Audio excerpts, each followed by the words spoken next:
Usted sabe que José en la Biblia menciona que tenía varios hermanos, pero él era el anteúltimo. Sin embargo, cuando él era el menor en su momento, el padre le hace una túnica de colores y sus hermanos le empiezan a mirar con envidia. Tenía un perfil más casero que campero, o que de campo, entonces se formó mucho más con su mamá y con la astucia y bueno, con toda esa, se podría decir, no diría picardía, pero todas esas artimañas permitidas en aquel momento. Y también con esas estrategias comunes que se cocinan dentro de la vida de una casa, de cómo hablar, cómo manipular también. Pero él fue formado también para poder cumplir una misión. Sus hermanos tanto le envidiaron, y ahí me estoy acordando de David, algunos más, otros menos, que de un lado pasivamente no hacían nada por él y del otro lado lo difamaron también. Pero José siguió adelante.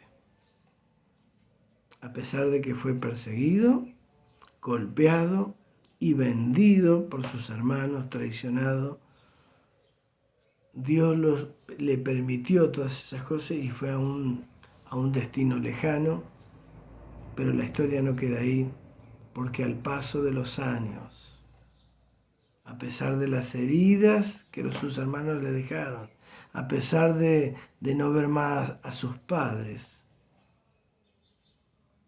la historia cuenta que él volvió a ver a su papá, pero no recuerda a su mamá.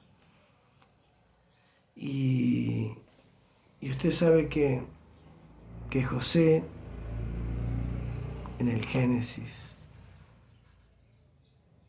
marca una huella muy grande en el camino, como la que ha marcado David. Sabe que era un buen administrador en tierras extrañas. No fue muerto. Cuando vieron cosas buenas en él, no había quien no quisiera que esté en su casa. Él lo contrataron, a pesar de estar en una cultura extraña. Y donde él estaba, las cosas progresaban. Sabe que donde está David, el lugar es bendecido y la gente progresa. Progresa en todos los campos. No es Dios, es una persona. Y soy testigo de muchas cosas de él. Testigos por haberlo visto, testigos por las pruebas que tengo, las que están certificadas legalmente, las pruebas que tengo materialmente en cuanto al bien que ha hecho a mucha gente, testigos que lo aman, que saldrían a favor de él ante tantas injusticias que ha recibido. Nunca dejó de ser querido y amado hasta el día de hoy. Pero así como José fue levantado a pesar de la persecución que ha tenido de sus propios, de su misma familia, Dios lo puso en alto y gobernó, siendo un extranjero, a Egipto por muchos años.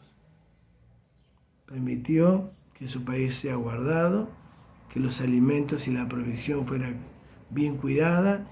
Tanto es así que Egipto fue beneficiado, como también fue beneficiado el resto de la tierra por su almacenamiento, porque hubo épocas donde no había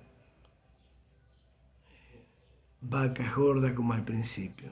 Hubo momentos de vacas flacas, pero haber guardado cuando había vacas gordas mantuvo provisión no solo para Egipto, sino para todo el país. Ahí él volvió a ver a sus hermanos cuando estos caen en Egipto. Imagínese él de ser perseguido, de ser vendido, de ser tratado como esclavo, de luego ser difamado y enviado a la cárcel en tierra extraña, hasta que un día, solo un día, en la historia muestra que el rey donde él estaba pide un consejo y alguien se acuerda que ese que estaba preso, llamado José, tenía palabras de sabiduría y de revelación, o sea, de Revelación significa de ver algo que otros no ven.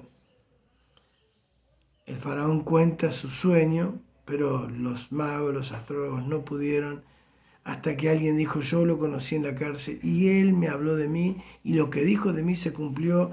Entonces el faraón, el rey de Egipto, lo trae, le cuenta lo que le pasó, esas pesadillas que tuvo, esos sueños y esa incertidumbre de no saber lo que significaba. Y él dijo: no está en mí, está en Dios, que haya una revelación para esta encrucijada que usted muestra en el sueño que ha tenido. Y Dios le muestra que esas vacas flacas se querían comer a las vacas gordas. Por ejemplo, le estoy resumiendo el sueño. Y tiempos después pasó. Las vacas gordas eran los tiempos donde iba a haber mucha abundancia y las vacas flacas eran los tiempos donde no iba a haber sino sequía, como la que se vive en estos tiempos en esta parte del país llamado Pampa Húmeda. Y hace 4 meses que no llueve, imagínese usted, me hace recordar eso. Cuando José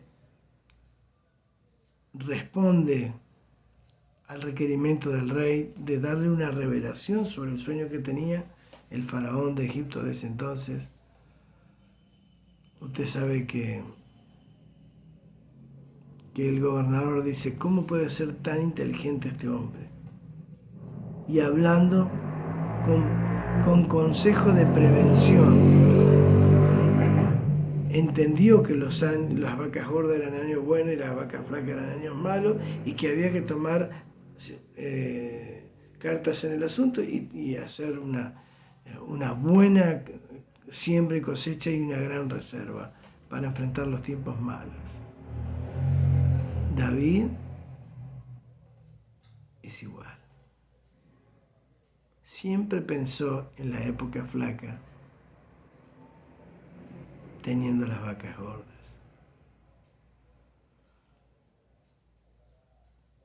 Lo que él le tocó administrar siempre progresó. Y cuando hubo falta de dinero, él siempre lo tuvo, porque supo cuidarse. Se negó tanto para sí que lo dio todo para los demás. Se quedó, comparado con todo lo que él hizo y todo lo que dio, cuántos sueldos de él fueron a parar allí, a todas las actividades sociales donde se necesitaba, a colaborar con el sueño y la visión de sus padres, de muy joven. Y lo importante es que él va a cosechar lo que sembró. Dios va a ser justo. Todos esos rechazos, todas esas actitudes despectivas, toda esa falta de reconocimiento, todas esas ganas de ponerle el pie arriba para borrar la imagen de él por la envidia que tienen y por las ganas de ser protagonismo que tienen los propios, ¿no? Así se dice, los propios, ¿no? Entre comillas, esas ganas de hacerlo desaparecer. Lo hacen lenta, pero minuciosamente. Lo hacen lenta, pero inteligentemente. Y no va a dar resultado. Porque Dios lo ha puesto, Dios lo sostiene hasta el día en que Dios lo decida. Y su autoridad, que hoy es vulnerada, no será vulnerada. Esto no es una denuncia, no, es una confesión de alguien que lo quiere, que lo aprecia, que lo reconoce. Es un padre como los que no vi, es un amigo como los que no vi, es una buena persona como las que no se ven, que no come jabón, que nunca responde con violencia, sino con paciencia, con amor. Y también es una persona justa. Ese tiempo está cerca, porque Dios está con él. Y aunque José le pasó las que pasó, Dios lo cuidó y lo sostuvo hasta manifestarse lo que estaba en el propósito. Más allá de que lo vendieron y pasó todo lo que pasó, Dios lo levantó y fue el gobernador de esa tierra durante muchos años. David también tiene su recompensa. Fue profetizado en Colombia, palabra por palabra, que no caerá vacía. Un placer compartir esta historia que aún sigue fresca. Dios lo está cuidando de los que son y de los que pretenden ser sus enemigos. Porque Dios es su protector, es su Padre. Lo contiene, lo protege, lo sostiene. Un placer.